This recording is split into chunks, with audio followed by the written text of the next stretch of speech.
hari inkuru zimera nk'umurabyo ziza utazitekereje ariko zigacana urumuri rugahindura amateka. Milantau si filime isanzwe, ni ubuzima, ni urugendo, ni isomo, ni ihuriro ry'umuco, indangagaciro n'intwari itaravukiye mu rujya n'uruza rwa sinema, ahubwo yavukiye mu mutima w'umusore usanzwe wikorera amatelefone ariko wifitemo inkubiri y'intwari.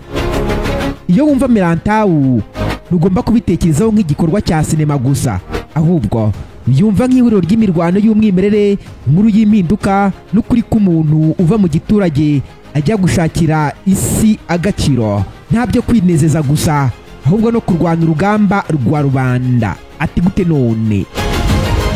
Iko Uwais utari wigeze yiga sinema ntiyabaye gusa umukinnyi, ahubwo yanabaye intangiriro y'icyerekezo gishya. Ijwi ry'umuco wa Pekankisrat ryaciye mu bwiru bwa sinema y'isi rinyuze mu biganza bye. Uyu munsi turagaruka ku ntangiriro y'iryo jwi. Iyi ni inkuru ya Milantau, nuko ubwitange, ubupfura n'ubuhanga bidasanzwe byahinduye umuhanda wa sinema mpuzamahanga. Turasubiraho byose byatangiriye mu nkuru y'umusore udatinya urugendo n'umukinnyi wahindutse icyitegererezo.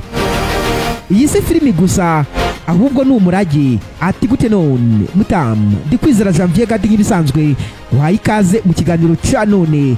Nanone kandi uhaye ikaze kuri Kwizera Rwanda Official. Turatangiye. Milantau ni filimi yo muri Indonesia yasohoye mu mwaka wa 2009, ikaba yarakozwe na Gareth Evans, umuyobozi w'umwuga wamenyekanye cyane mu gukora filimi zifite imirwano ikomeye, martial arts.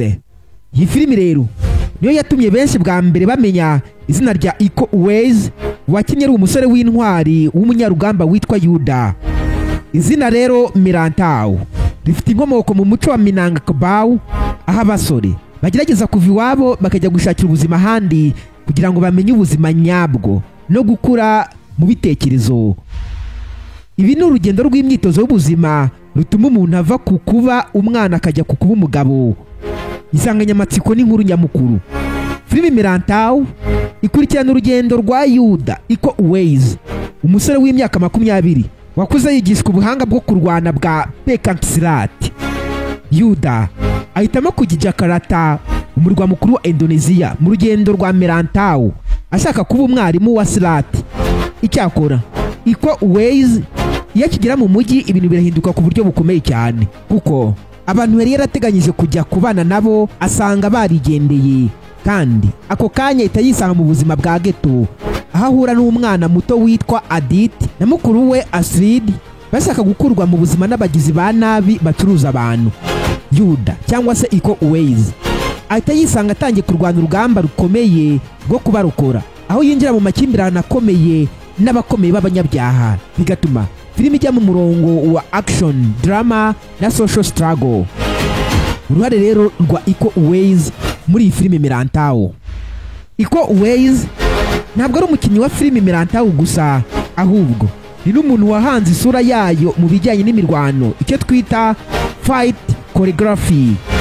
Uyu musore yavumbuwe na Gareth Evans ubwo yari umukozi mu by'amatelefone mu mujyi wa Jakarta, ariko abafite impano ikomeye mu mirwano ya Silat. Evans amaze kubona ubuhanga bwe yahise amuha amahirwe yo gukina muri Milantau. Muri iyi filime Iko Uwais agaragaza imbaraga zidasanzwe n'umuhanga mu mirwano ishingiye ku mirwano y'abanya-Indonesia izwi nka Pekankisrat, ndetse n'imirwano isanzwe ya Kinyafurika, ibyo twita hand to hand combat. Uyu musore rero yari yarateguye hafi sene zose z'imirwano ari kumwe na Gareth Evans, bituma Milantau bimwe muri filime zigaragaza neza uburyo bwa Pekankisrat. Nubwo rero yari filimi ye ya mbere, yagaragaje emotionally range nziza, aho umukinnyi aterekana gusa uburakari n'imbaraga, ahubwo agaragaza impuhwe, kwitanga no guharanira ubutabera. Uyu mukinnyi yahise aba icyamamare mpuzamahanga, ndetse filimi Milantau yahise iba urufunguzo rwamwinjije muri Hollywood binyuze mu zindi filimi nka The Raid, The Night Comes for Us. Udushya rero twaranze filimi Milantau: imirwano iteye ubwoba, nta bikorwa by'ikoranabuhanga rihambaye cyangwa ibikoresho bya CGI. Imirwano yakozwe mu buryo nyabwo, ibyo twita practical stunts, aho Iko Uwais n'abandi bakinnyi barwanaga koko bakoresha ubumenyi bwa Silat mu buryo butangaje kwerekana umuco wa Indonesia. Filime itangira inerekana neza imihango n'imigenzo ya Minangkabau, ikibazo cy'ubucuruzi bw'abantu. Iyi filime rero yashyize imbere ikibazo cy'ingutu cyo kugurisha abantu, cyane cyane abagore n'abana, nk'inkuru shingiro yerekana intwari irwana n'urugomo n'ubucuruzi bw'abantu. Musesenguzi, filime Merantau si filime ya action isanzwe, ahubwo ni urugendo rw'umuntu wihagazeho wambutse imbibi z'umuco we agangana n'isi atigeze amenya. Iko Uwais yerekana ko intwari atari uw'intwaro n'imirwano gusa, ahubwo ari n'uwitangira abandi ku nyungu nke. Iyi filime rero yanubatse urugamba rufite intego. Iyi mirwano rero ntabwo ari y'ubusa, ahubwo buri ntambwe ya Yuda igira impamvu n'icyerekezo mu kurinda Adit no kugaragaza ko ubuzima bwiza budashingira ku kwirwanaho gusa, ahubwo no gufasha abandi. Emotion and discipline. Iko Uwais si Bruce Lee cyangwa Jackie Chan mu buryo bwa komedi cyangwa philosophy, ahubwo ni hero cyangwa se intwari wubakiye ku gushyira mu gaciro ubupfura n'ubwitange. Umusaruro n'ingaruka. Merantau yamenyekanishije Pencak Silat mu ruhando rwa sinema mpuzamahanga, yashimangiwe nk'intangiriro y'icyo bise Indonesian Action Cinema Renaissance, aho filime zikurikira nka The Raid zabaye ibihangange. Iko Uwais rero yahise ajya gukorana na Netflix, Hollywood na Marvel, ndetse yewe yanagaragaye mu mafilime atandukanye nka Stab, Who Assassins, The Expendables 4 n'izindi. Merantau rero ni filime ifite uburemere mu nkuru no mu mirwano, yabaye umusingi w'icyamamare. Iko Uwais inashimangira ko Indonesia ifite inkuru nyinshi zifite uburemere mpuzamahanga. Kuri buri mukunzi wa sinema, Merantau ni isomo ryo kumenya neza uko sinema ihuza umuco, urugamba no kwitanga, bigakorwa mu buryo bukora ku mutima. Twihuse rero nimunyemere turebere hamwe imbogamizi filime Merantau yahuye nazo mu gihe yakorwaga. Filime Merantau ni imwe mu nkingi ya mwamba zashinze izina rya sinema ya Indonesia ku rwego mpuzamahanga, ariko nubwo yakunzwe cyane ntabwo yigeze ikorwa mu buryo bworoshye cyangwa ngo ikorwe nta mbogamizi zibayeho. Iyi filime yanahuye n'imbogamizi zitandukanye mu bijyanye n'amikoro, tekinike, abakinnyi, aho yafatiwe ndetse n'imyumvire y'imbere mu gihugu cyayo ku bijyanye n'ingeri ya sinema. Dore rero zimwe mu mbogamizi z'ingenzi filime Merantau yahuye nazo. Mbogamizi ya mbere, ibibazo bya mikoro make cyangwa se icyo twita low budget. Mu gihe filime Merantau yari itangiye gukorwa, sinema yo muri Indonesia yari igifite intege nke mu buryo bwa mikoro. Gareth Evans n'ikipe ye bari bafite ubushobozi buke cyane bwo gukora filime ya action ifite urwego rwo hejuru. Ibikoresho bikoreshwa mu gufata amashusho ubwo harimo kamera, sound na lighting byari ibisanzwe, kandi bimwe ngo byari byaratijwe, ngo ibindi bari basigaranye ngo byari bihindutse cyane. Nta bushobozi bwo gukoresha special effects cyangwa visual effects VFX nka za filime zo muri Hollywood. Ibyo bituma bahitamo gukora stunt z'imirwano mu buryo nyabwo, bivuze ko n'abakinnyi bashoboraga gukomereka. Abakinnyi ntibahembwaga amafaranga yihariye cyangwa ngo bahabwe ubwishingizi bwihariye nk'uko byakorwaga mu bindi bihugu. Iyi mbogamizi rero yatumye bagendera ku buryo bw'ubukungu buciriritse cyane, bituma gutunganya filime birushaho kugorana. Mbogamizi ya kabiri, kuvumbura abanyamwuga b'imirwano mu gihe gito. Iko Uwais ubwe wari umukozi w'amatelefone mu mujyi wa Jakarta, ntiyari azi gukina filime. Nubwo yari inzobere mu bushobozi bwa Pencak Silat, ntiyari afite ubumenyi mu gukina imbere ya kamera cyangwa mu mikino igira amarangamutima asabwa. Ibi byatumye habaho amahugurwa y'igihe kirekire kugira ngo abakinnyi basobanukirwe uko bakina sinema ifite ritime n'imyitwarire iboneye.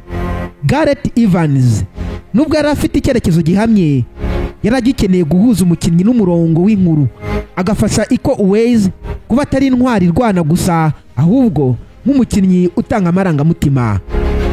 Kubera iyo mpamvu rero, gutegura choreography y'imirwano byasabye igihe kinini no guhanga ibintu bishya bigendanye n'umwimerere wa Silat, ariko bikabasha kugaragara neza mu maso y'abarebye sinema mpuzamahanga. twerekeze rero ku nzitizi ya gatatu, inzitizi yerekeranye n'imyumvire y'imbere mu gihugu. Mu gihe filime Merantau yakorwaga, sinema yo muri Indonesia yagarukiraga ku nsanganyamatsiko zijyanye n'urukundo, ibibazo by'imiryango cyangwa ibintu bifitanye isano n'umuco gakondo, ariko bidafite imirwano myinshi. Abantu bamwe babonaga filime ya action nk'itagaragaza umuco nyawo, ahubwo bikigana ibyo babonaga hanze nko muri Hollywood cyangwa Hong Kong. Hari ikibazo cy'uko filime idahabwa ubufasha bw'igihugu kuko ibijyanye no guhangana, kurwana no kwerekana ubukene bwa cakarata babibonaga nk'ijambo risa no guharabika igihugu. Iyi myumvire rero yatumye Merantau idahabwa ubuvugizi bukomeye mu gihugu imbere, ahubwo yitabwaho cyane mu masoko mpuzamahanga kurusha mu rugo. Nzitizi ya kane, gufata amashusho ahantu hagoranye.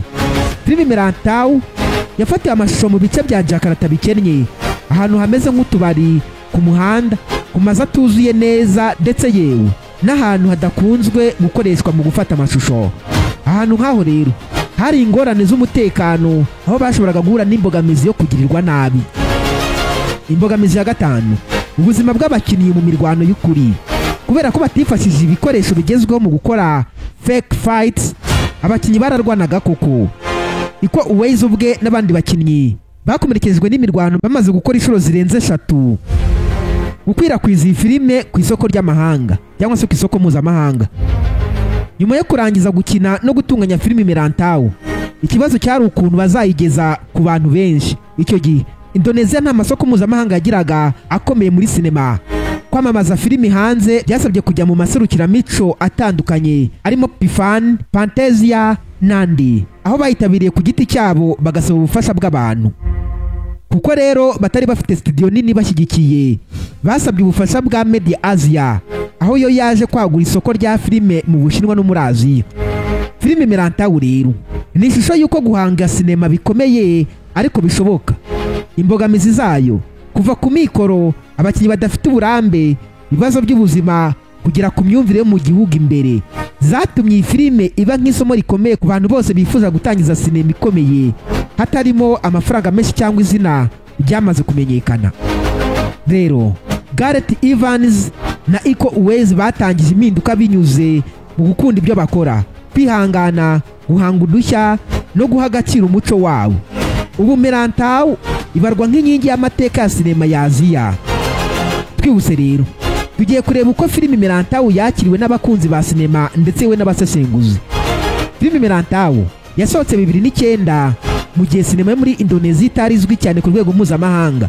Nubwo yari filime ya mbere ya Gareth Evans na Iko Uways, yakiriwe neza n'abantu benshi kubera umwihariko wayo, uhereye ku mirwano ya Pekaksrat, imitegurire y'inkuru n'ubutumwa bufite ishingiro. Turebye rero uburyo abakunzi ba sinema bayakiriye ndetse n'ibitekerezo by'abasesenguzi critics, dushobora kubona ishusho y'uko Merantau yacinzira mu mateka ya sinema ya Aziya n'isi muri rusange. Ati gute none? Uko rero yakiriwe n'abakunzi ba sinema. Akambere, muri rusange mu gihugu aho filime Merantau yakiniwe, iyi filime yakiriwe n'abantu bamwe nk'inyongera nshya muri sinema y'imbere mu gihugu, aho benshi bari basanzwe bareba filime z'urukundo n'imiryango.